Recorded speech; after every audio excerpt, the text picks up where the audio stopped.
¿Qué es lo que está pasando con Bitcoin? Porque parecía que las ventas OTC habían parado y esto ya podía ser la señal de ver un freno a las ventas en el corto plazo. Pero qué casualidad que empiezan a juntarse ciertas organizaciones anunciando venta de sus Bitcoins. Y esto crea un FUD en el corto plazo que vuelve a empujar abajo a Bitcoin. Y de momento no se está observando ninguna reacción ni de Ethereum ni de las altcoins. Entonces, ¿qué podemos esperar para el corto plazo? Porque esta semana no pienses que es de transición, porque hay dos eventos muy importantes para el corto plazo y no solo son importantes para las criptomonedas. Pues repasaremos esto y mucho más en el vídeo de hoy. ¡Vamos al lío! Muy buenos días, cracks, y arrancamos con la noticia que ayer ocupó gran parte de los noticiarios de Bitcoin.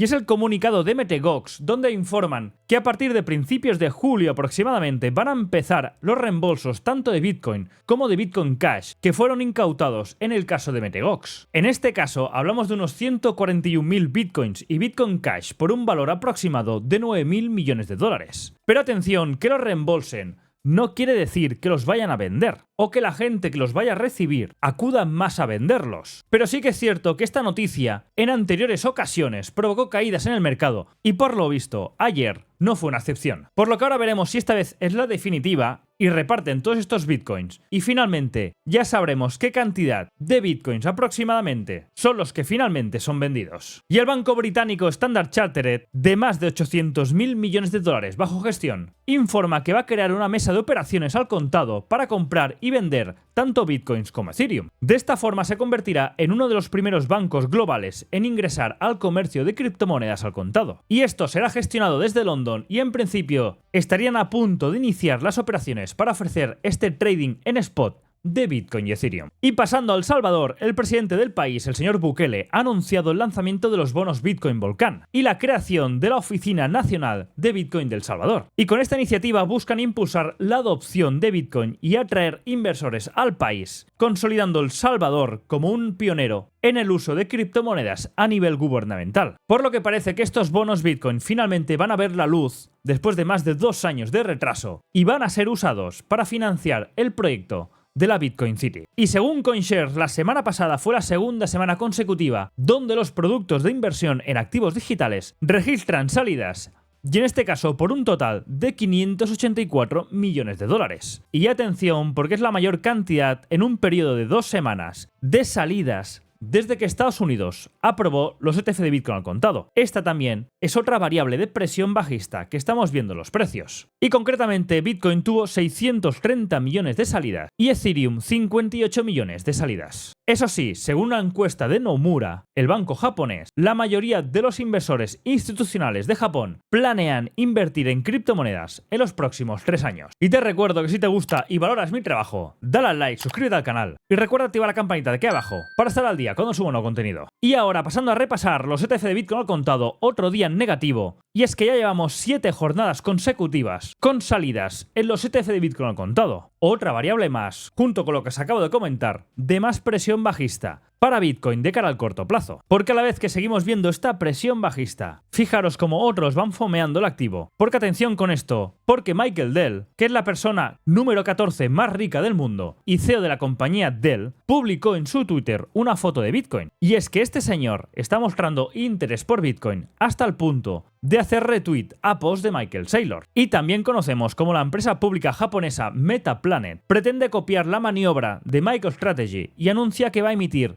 1.000 millones de yenes en bonos convertibles para adquirir más Bitcoin. Y ahora pasando a Ethereum, BlackRock y otros 7 emisores del ETF de Ethereum al contado han actualizado su presentación S1 ante la SEC, proporcionando detalles sobre las inversiones iniciales y las tarifas. Y con estos últimos movimientos, Eric Balchunas, analista de Bloomberg, comenta que la presentación de estos S1 deja ahora la pelota en el tejado de la SEC para que ésta ahora informe de los cambios finales y de la posible aprobación final. Y siga apostando en firme, porque la semana que viene, concretamente el 2 de julio, sea la fecha para el lanzamiento a cotizar de los ETF de Ethereum. Y mientras esperamos que estos salgan, van apareciendo más anuncios, y en este caso de la empresa Bitwise, donde está promocionando a Ethereum con una campaña publicitaria nacional. Y ahora cambiando de tema, Tether deja de emitir USDT en las blockchains de EOS y Algorand. Y es que anunció que a partir de ayer lunes, día 24 de junio, dejará de emitir su moneda estable USDT en las blockchains de EOS y Algorand,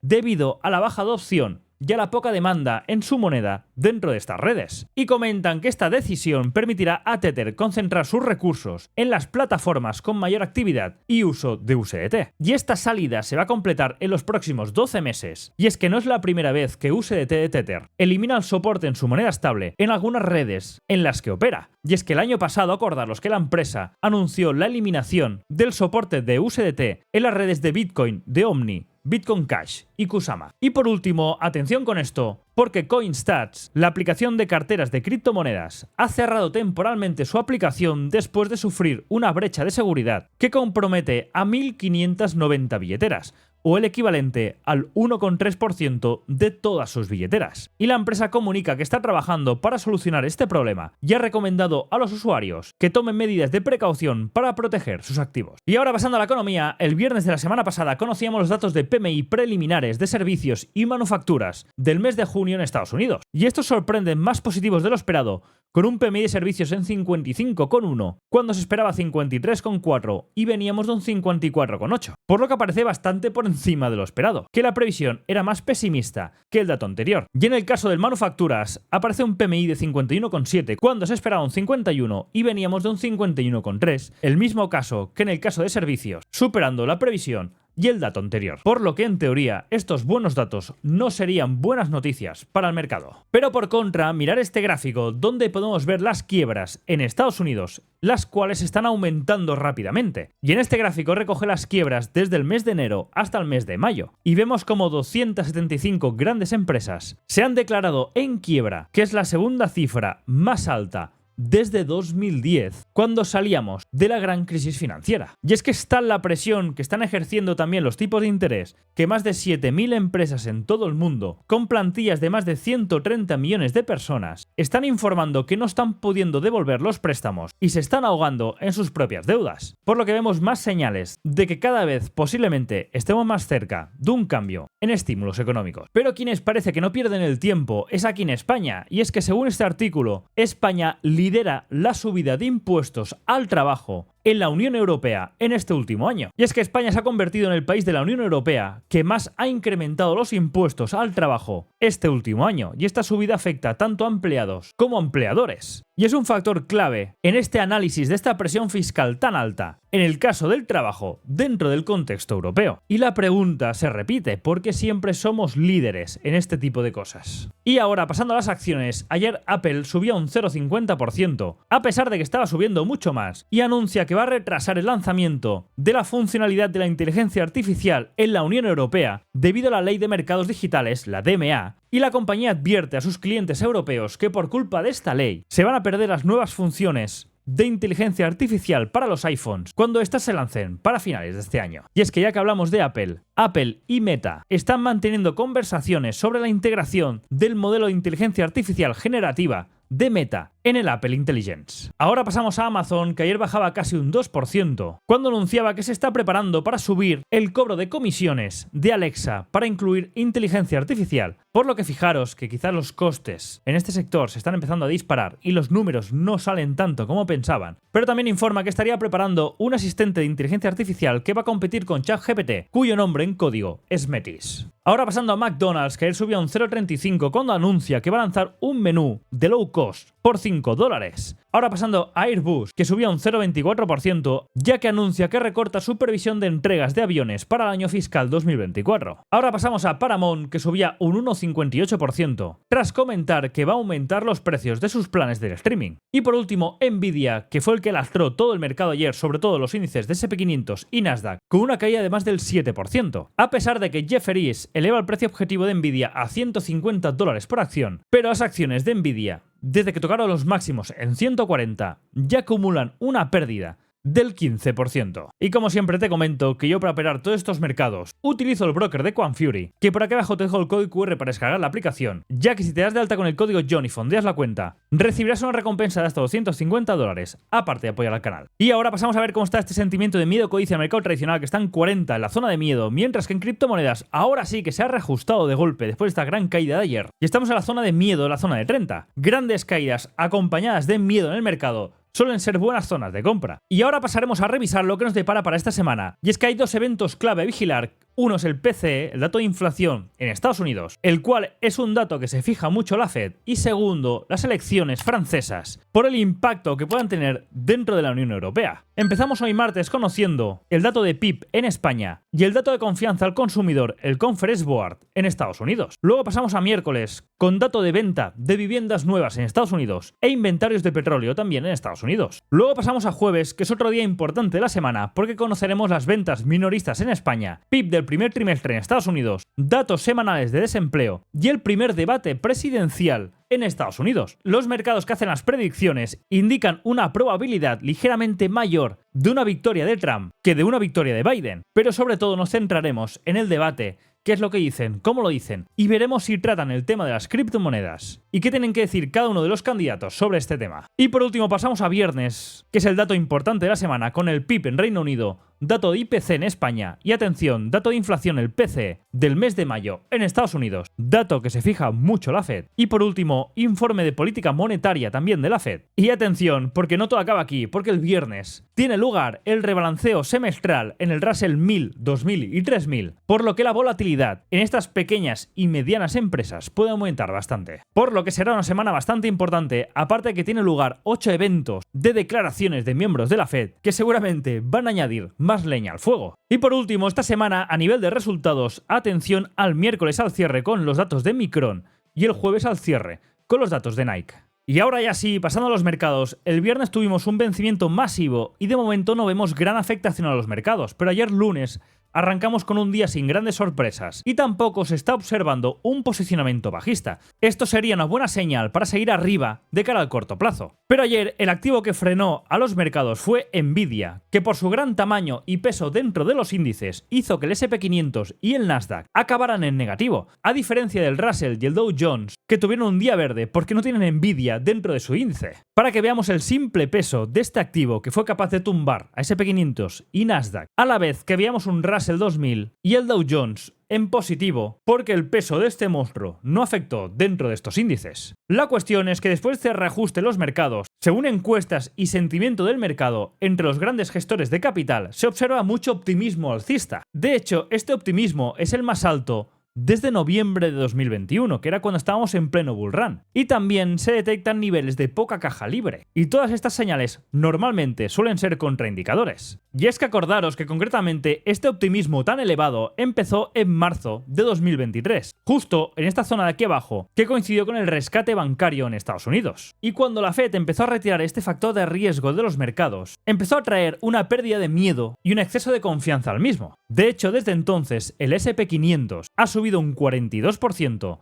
y en el caso del Nasdaq 100, un 68%. Es una auténtica burrada. Mientras que otros índices como el Russell 2000 siguen laterales desde entonces. Y después de todas estas grandes subidas, el miedo sigue sin aparecer, no hay apenas coberturas ante caídas en el mercado y casi todo el mundo se está uniendo al mercado alcista. Por lo que todo esto son indicadores de que podríamos llegar a ver cierta corrección por este exceso de confianza en los mercados. Y acordaros que tal como os comenté la semana pasada, ahora estamos entrando en una parte final de junio que suele ser bajista, para entrar en el periodo más alcista de los mercados, la primera quincena de julio, y a partir de ahí suele caer hasta finales de septiembre, principios de octubre. Por lo que podríamos ver algún último repunte de los mercados esta primera quincena de julio para después corregir hasta entrar bien a principios de octubre cuando encaremos esta recta final de las elecciones de Estados Unidos. Pasando a los mercados europeos y asiáticos, Europa sigue en el lateral, corrigiendo parte de la gran caída que vimos hace 2 semanas con el evento de las elecciones en Europa, y acordaros que este domingo hay elecciones en Francia, por lo que será muy importante ver qué reacción o qué impacto puede tener en los mercados. Japón sigue en el lateral que inició a finales de abril. Y atención con China, porque los inversores extranjeros han estado vendiendo acciones en China durante 8 días de manera consecutiva y es la racha más larga desde octubre. Y es que a nivel de gráfico, después de perder ciertos soportes, no pinta tan bien a nivel técnico. Y esto nos podría estar indicando que la economía china no va por tan buen camino y podría llegar a afectar de cara al medio plazo a Europa y a Estados Unidos. Y ahora sí, pasando a Bitcoin, desde principios de mes, Bitcoin está sufriendo presiones bajistas por grandes ventas, muchas de ellas OTC, que estaban ahogando esa presión compradora que podía existir en el activo. A todo esto, cuando perdimos la zona de los 67.000, ya fue la primera señal de alerta de que la debilidad de Bitcoin era mayor de la esperada, porque no podía aguantar la parte central, la parte media de todo este rango, por lo que las probabilidades de venir a atacar la parte alta cada vez eran menores. A pesar de esto, esta presión de venta vía OTC estaba cesando la semana pasada. Esta se estaba reduciendo bastante y parecía que esto podía calmar, coincidiendo con la llegada a la zona de los 64.000-63.000. Pero había otro participante que seguía haciendo presión bajista y que no había parado. Y estos son los mineros. Y es que estos, este mes de junio, llevan vendidos más de 30.000 bitcoins, que es el ritmo más rápido de venta en más de un año. Y es que muy posiblemente el halving y la reducción de las recompensas tengan algo que ver. Y tal han sido las ventas, que las tenencias de bitcoin de los mineros han caído al nivel más bajo que hemos visto en los últimos 14 años. Pero tal como podemos ver en este gráfico, es posible que estas ventas estén llegando a un punto de equilibrio y puedan empezar a frenar. Por lo que muy posiblemente veamos como este participante pueda empezar a frenar y a ejercer menos presión bajista en el activo. Pero luego tuvimos la aparición de otro participante, en este caso el gobierno alemán, que había vendido alrededor de unos 3.000 bitcoins en los últimos días y aún le quedarían 47.000 bitcoins por vender. Y cuando parecía que este soporte de los 63.000, 64.000 podía aguantar, aparece el que faltaba por llegar de nuevo. Y en este caso fue MTGOX con su comunicado anunciando que en breve es posible que empiecen estos reembolsos tanto de Bitcoin como de Bitcoin Cash. Y este, a pesar de que no ha repartido ni un solo Bitcoin, vuelve a generar FUD bajista y empuja al activo, rompiendo esta zona de los 63.000 y lo empuja a tocar el nivel por debajo de los 59.000. Y el problema que en un activo que cada vez hay menos stock disponible en los exchanges, a la mínima que lo apretas, es fácil tirarlo abajo, al igual que también subirlo. Pero en este caso, con esta presión bajista, a la mínima que lo apretas con más ventas fuertes de la cuenta, es relativamente más sencillo tumbarlo. Y desde la noche del domingo veíamos una caída de casi el 10% en apenas 24 horas. Pero juntando esto con el extremo FUD que estamos viendo en redes, con este indicador también de FUD extremo, miedo, que estamos viendo, juntándolo todo esto, hay que recordar que normalmente en los tramos finales de las caídas, el último cartucho que se suele utilizar es el del FUD. Veremos si esto es así, y esto ya es una limpieza para empezar a forjar el suelo, empezar a romper estructuras bajistas y empezar a planificar un posible escenario alcista. Pero a todo esto es curioso que el domingo noche, antes de conocerse este comunicado de MTGOX, empezó a entrar una fuerte presión vendedora, como si algo supieran de este posible comunicado que iba a aparecer pocas horas después, y se vieron ventas de más de 700 millones de dólares, justo aprovechando esa hora menos líquida en los mercados, que favorecen este tipo de movimientos que con relativamente poco dinero puedes tumbar bastante el precio. Y este movimiento de caída liquidó más de 100 millones en posiciones largas. Pues aquí tenemos un poco la película de este contexto del por qué estas caídas desde principios de junio hasta la actualidad con una caída total de casi el 19%. Y esto nos lleva al precio a la segunda zona de control. Ya comentamos que la primera zona de control era esta zona de 63.000, 64.000 y la segunda zona de control, la zona de 57.000, 59.000. Es la zona donde justamente hemos llegado ahora y es importante no perderla, porque entonces sí, la caída ya no pararía hasta la zona de los 52.000 y ya supone una caída desde los máximos históricos cercana al 30%. Por lo que de cara al corto plazo estaré pendiente de ver si se crea alguna estructura bajista más cercana en precio, porque ahora mismo la primera estructura bajista está en la zona de 64.400, 64.800 y hasta que el precio no rompa alguna estructura bajista y empieza a entrar momentum, de momento seguimos bajistas. Por lo que podríamos ver cómo el precio profundiza, crea un nuevo mínimo y hasta que no tengamos rotura estructural, de momento esto sigue bajista y no hay ninguna señal de entrada. Pero de nuevo, al igual que la semana pasada, vuelvo a poner el foco en Ethereum porque este, a pesar de las caídas, sigue estando más fuerte que Bitcoin. Y es que mirar que se ha quedado bastante más lejos de esta zona de control, que en el caso de Ethereum era la zona de 3.100, 3.050, y parece que está soportando la parte intermedia de los 3.400, 3.350. Y la entrada de momentum parece que es más contundente que Bitcoin y la zona de control y el nivel de estructura bajista que pasa de bajista a alcista está más cercano en 3.520. Estamos apenas a 120 puntos de poder marcar un cambio estructural. Y sigo pensando que Ethereum, con la proximidad de la posible aprobación de la salida a cotizar de su ETF, es muy posible que sea la señal de giro de todo el sector cripto. Y esto sí que podría empujar tanto a Bitcoin como a las altcoins. Por eso sigo fijándome mucho en lo que va a hacer Ethereum de cara al corto plazo, porque este a nivel estructural sigue estando más fuerte que Bitcoin, el cual ha profundizado más en la caída, y Ethereum, a pesar de haber caído también, desde máximos lleva una caída similar a Bitcoin, también del 19% aproximadamente, pero los niveles están más cercanos, ya a nivel de diario. Ya hemos corregido más de un 62% de toda la caída, por lo que estaré muy pendiente de ver si entra este momentum y esta rotura estructural en Ethereum, que nos marcaría este cambio de bajistas a alcistas. Y es que fijaros en este gráfico, porque a pesar de las caídas, el interés abierto en los futuros de la CME en Ethereum sigue aumentando. Ahora pasando a las altcoins, el Total 3 finalmente la semana, el cierre semanal no fue bueno y cerramos por debajo de la zona de los 600 billions, por lo que a corto plazo hemos visto fuertes caídas de las altcoins. Y sería importante ver esta reacción de Ethereum y que empujara al Total 3 por encima de este nivel y lo recuperara, ya que esto sería una muy buena señal de cara a corto plazo para las altcoins. Y es que repasando muchas altcoins, mientras Bitcoin y Ethereum han caído cerca de un 18%, en las altcoins hemos visto una auténtica sangría. Hay algunas, como en el caso de Solana o Avalanche, que han caído cerca de un 40-50%. Fijaros en el caso de Solana, que la caída es de un 42% y está aguantando justamente la zona intermedia en gráfico semanal, donde podríamos ver cierta reacción justamente en esta zona, a falta aún pendiente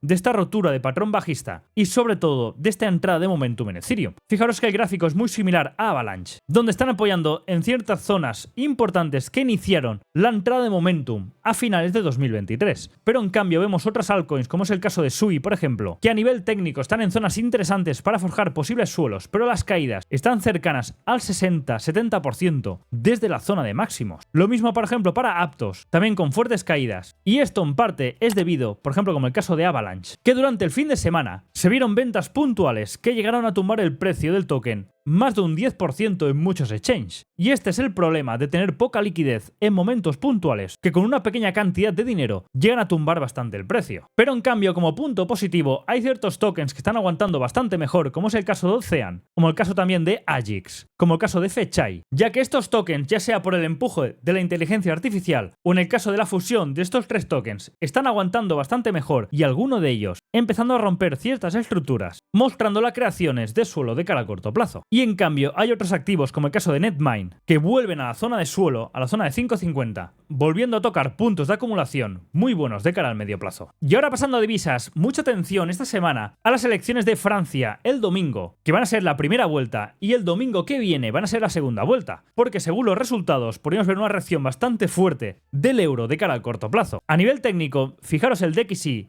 lo que lleva haciendo durante estas últimas semanas. Fijaros cómo mitiga puntos semanales muy importantes, corrige el movimiento alcista, vuelve a mitigar puntos importantes, vuelve a corregir tomando mínimos diarios, vuelve a mitigar puntos importantes y vuelve a corregir mínimos diarios. La tendencia en DXY es bastante clara, es alcista, pero a nivel técnico está realizando movimientos muy eficientes. De cara a corto plazo sí que es verdad que hay una divergencia bastante clara, porque hasta entonces íbamos haciendo mínimos decrecientes cada vez más bajos en euro y máximos cada vez más altos en DXY, pero este último máximo, el DXY, en euro-dólar no se produjo, por lo que podría esperarme que quizás con un evento tan fuerte de unos malos datos el domingo, las elecciones, podría ser un punto a atacar, pero antes posiblemente manipulen la parte alta tomando el máximo semanal de la semana anterior para después forjar patrón de manipulación a la parte inferior. Este sería el escenario que tengo para esta semana. Después lo iremos adaptando conforme vaya evolucionando la semana, pero esto me esperaría que esta semana tomáramos el mínimo semanal en DXY, rebalanceáramos parte de toda esta ineficiencia creada semanas anteriores y a partir de ahí, con un euro por la zona del 1.07-1.08, muy pendientes de la cercanía del evento del domingo para ver dónde estamos por esa posible manipulación fuerte en la apertura del lunes. Y por último, commodities, sigo a la espera de la caída del oro y de la plata, ya que sigo con el escenario de ver la parte baja mitigando 2280 en el caso del oro y tocar la zona de 2200, y en el caso de la plata la parte baja de 27-26. Y para el petróleo, atacar la parte alta de 83-84 y en esta zona replantear escenarios. Perfecto, con esto cerramos el vídeo por hoy. Hoy ha sido un vídeo más largo de la cuenta porque he repasado un poco todo lo que ha pasado el fin de semana y también ayer lunes, que me lo tomé como fiesta, y he aprovechado para hacer un poco la fotografía de todos estos días y qué podemos esperar para esta semana. Pero hoy estaré muy centrado a ver si Bitcoin realmente y las criptomonedas aguantan esta zona de soporte, esta zona de caída de la zona de 59.000, y aquí podemos forjar algún suelo, porque podría ser un suelo de cara a largo plazo, por lo que será un punto importante, pero tampoco descartemos que realmente sea solo una pausa para seguir cayendo a la zona de 52, por lo que nos deja dos escenarios abiertos muy pendientes de ver esa entrada de momentum y esa cercanía de la posible aprobación de los ETF de Ethereum al contado. Ahora sí, que vaya muy bien el día, cuidado que os el nuevo mañana, hasta luego.